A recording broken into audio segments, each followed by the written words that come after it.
All right, what's up, YouTube? So I know why you're here. You're here to make some kids smile. Or maybe you want to play with it. I don't know, and I'm not judging. This is 2023. So we're making a Lego table today.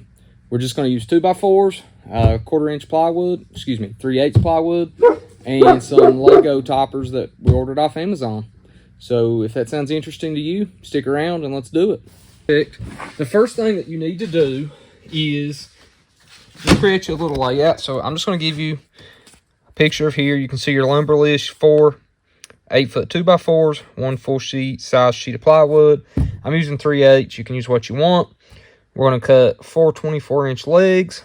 We're going to use the 2x4 for a frame, and then our actual top is going to be 40 inches by 40 inches. Then we're going to use our 1x2s just to catch the for the table to have something to sit on. So yeah, stick around. Let's get started. Okay, this is one of those projects, just like most projects, that you can make it out of just about any type of wood.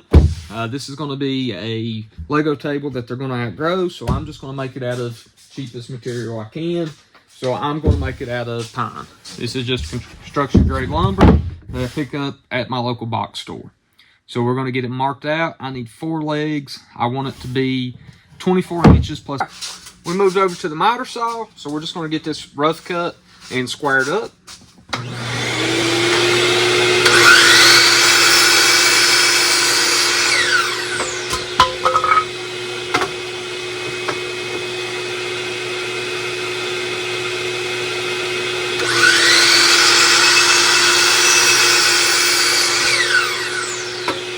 Okay, now I have 4 legs cut, roughly the same size. I will get everything squared up and perfect a little bit later. I'll show you how I'm going to do that. The next thing I'm going to do, though, is just run them through my table saw and get 2 square sides to get rid of these factory rounded edges. So meet me over at the table saw.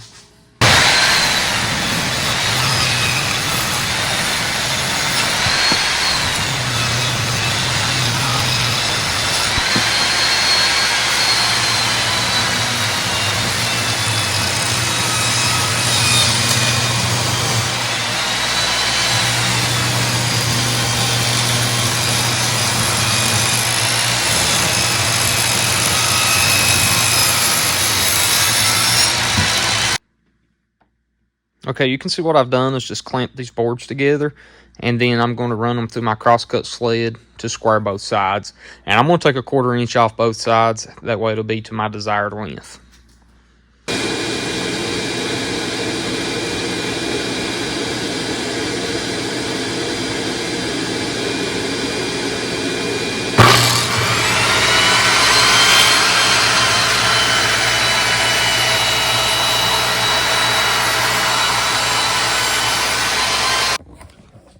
I've decided to actually let you watch me struggle getting this piece of plywood on the workbench because, I don't know, if I hurt myself, it might be entertaining for you guys.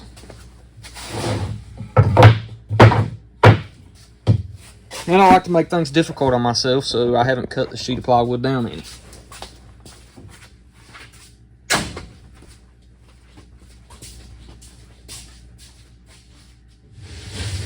Also, if I hurt myself, somebody should call 911.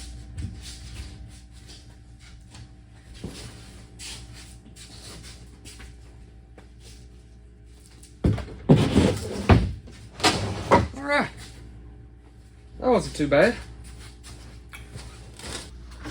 Alright, now that you got to watch me struggle getting the plywood on top of the workbench, we're going to cut this down into sections for those 6-inch pieces.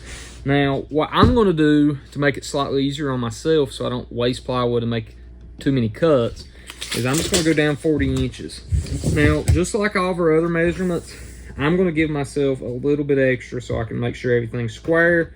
I'm going to go 42 inches, okay? And then I'm just going to square that the best I can with the factory square edge. Okay, and now I'm going to do 40 inches on the other side because I only have a 24-inch T-square. So that's the way we're doing it. Hopefully if I move you over here, you can see what I'm doing. 42 inches. Boom. And I'm just going to square it again.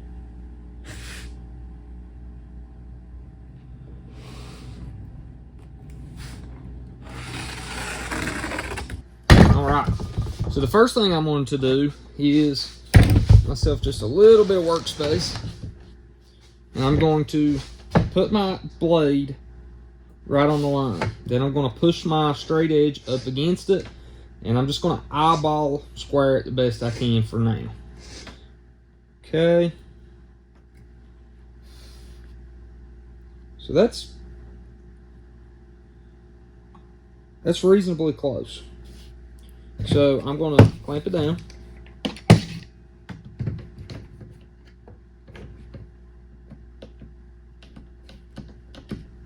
Now, I'm going to take a square and confirm that that's straight.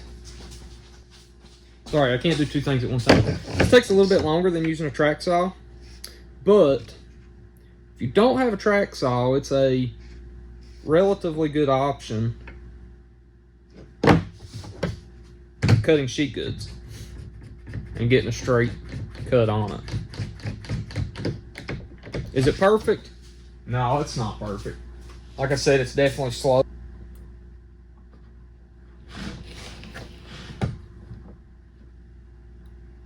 Here we go.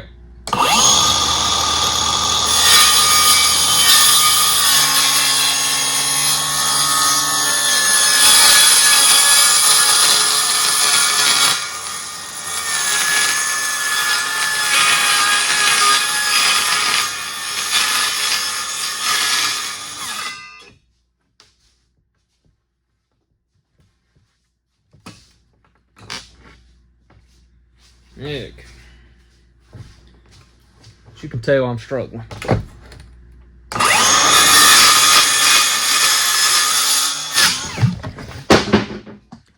Alright, now we got to build a frame if we're going to build the box. So all we have to do is 40 inches on two sides and then 40 inches plus the width of two 2x4s. So the outside should be 43 inches, which it is.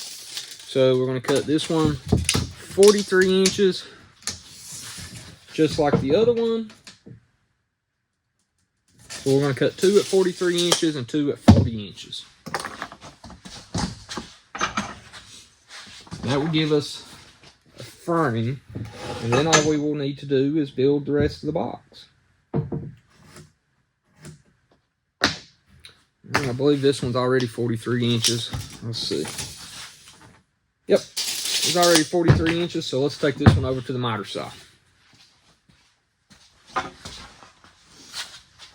I'll chop this down, and I don't remember which side.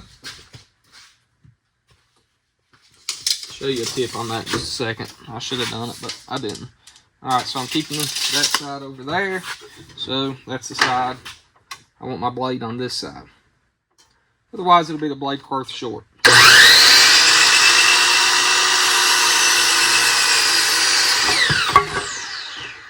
Alright, there's my frame, or two halves of my frame. And I just need to cut two 2x4s at 40 inches. And if you want to save material, you could absolutely split these in half.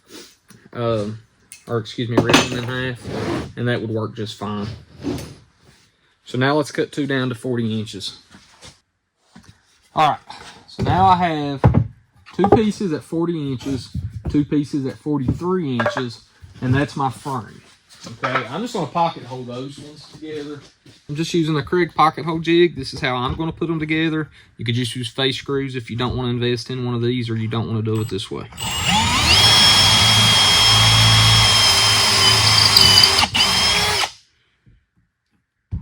And I'm going to put 2 screws in each side.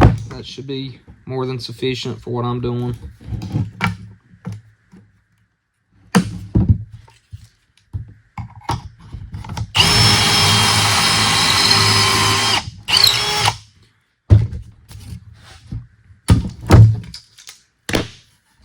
You will want to put these on the inside.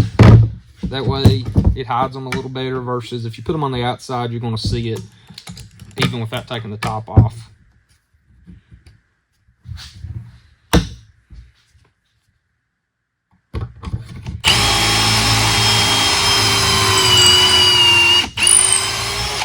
And if you're just completely and entirely against pocket holes, you could always do a mortise and tenon. You could attach it with a dowel. You could do a biscuit. You could do a domino, traditional mortise and tenon, whatever you want to do.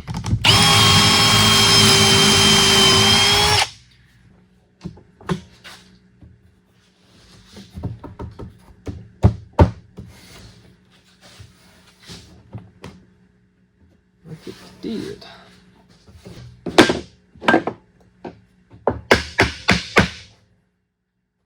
All right. Looks good right there. We're going to screw it in.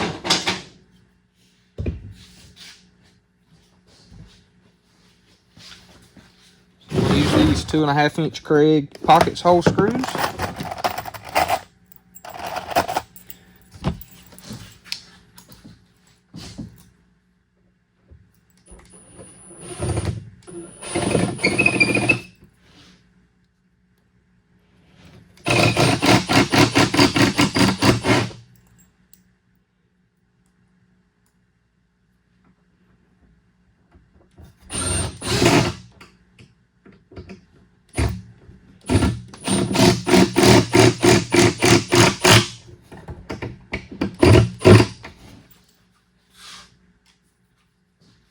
Just be careful as you're screwing these in here. Pocket holes has a tendency to twist the wood. That's why we're using the clamps first.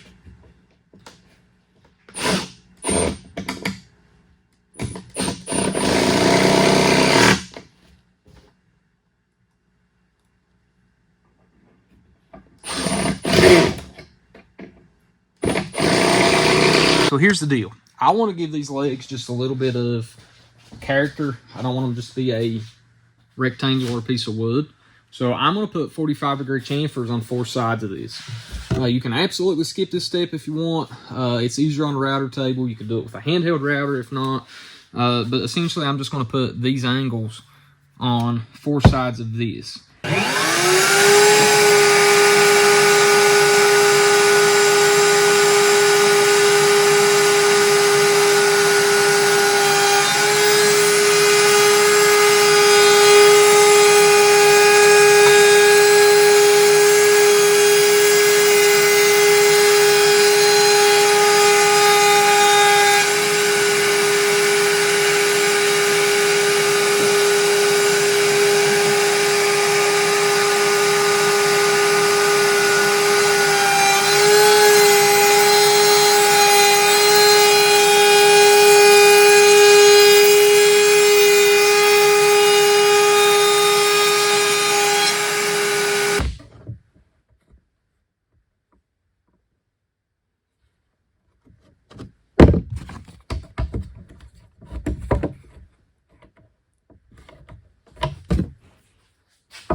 All right,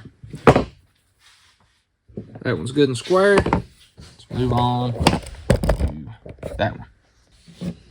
All right, I have decided I'm gonna put screws in it just because Tyler's probably gonna be climbing on it and I'd rather just add the extra protection just in case. So I'm just gonna countersink a couple screws.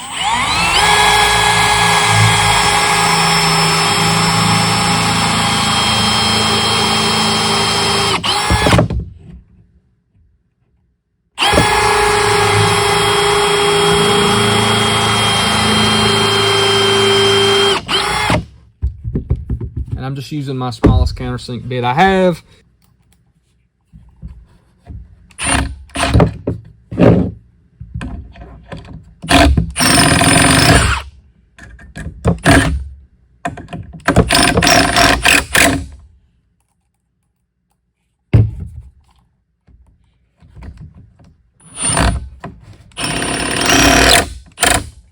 Like so.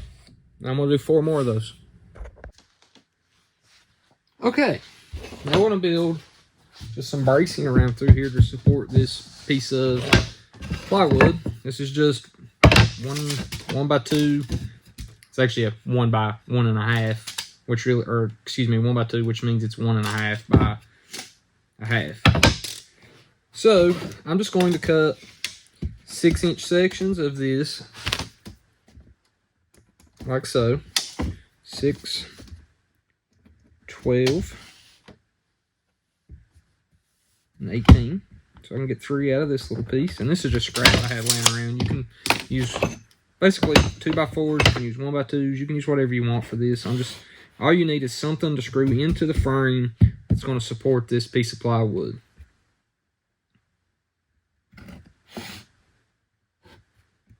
Alright, we're going to move this over to the miter saw, chop it down into 6-inch sections.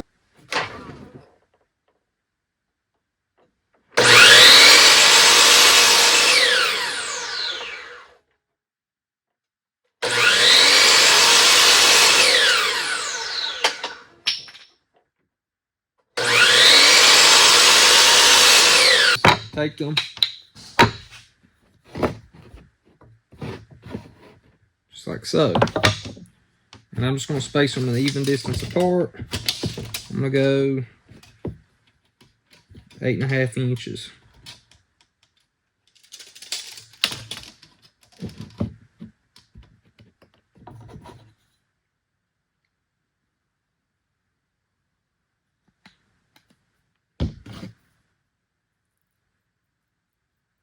By the way, if you don't have one of these little silicone brushes for spreading glue, it's so much better than your finger.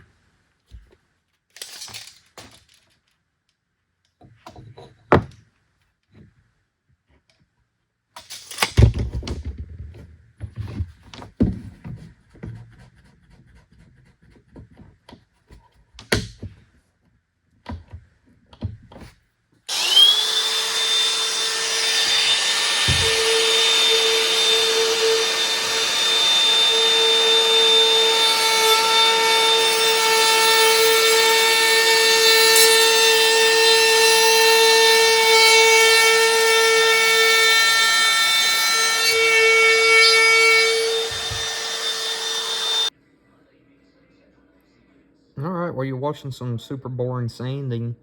If you're enjoying this video so far or getting anything out of it, I'd greatly appreciate if you'd like and subscribe to the video. As always, it helps me out quite a bit and it doesn't cost you anything. Alright, back to the build. So now what we're going to do is just cut a simple little L in this. I've marked it 5 up and just marked it how far up I wanted it to free the handle. So we're going to cut that.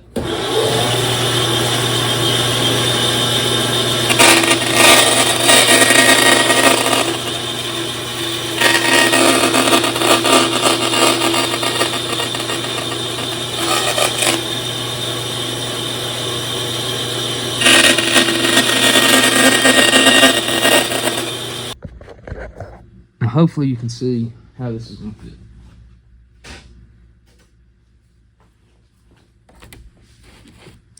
Just like so. As you can see, I have enough room to still use the handle. So we're going to do this one just like we did that one.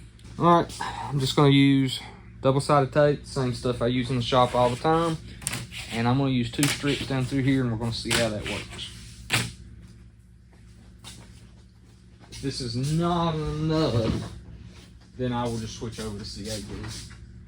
That will definitely hold it. I just think this is going to be a little bit easier process than CA glue. You can also use something completely ridiculous like Elmer's glue. Now I do need to make sure this lays super flat, so just be careful when you're putting it down that you're not blowing it too much. It doesn't have to be 100% perfectly straight, however, you don't want to blow it. Just like so. Okay.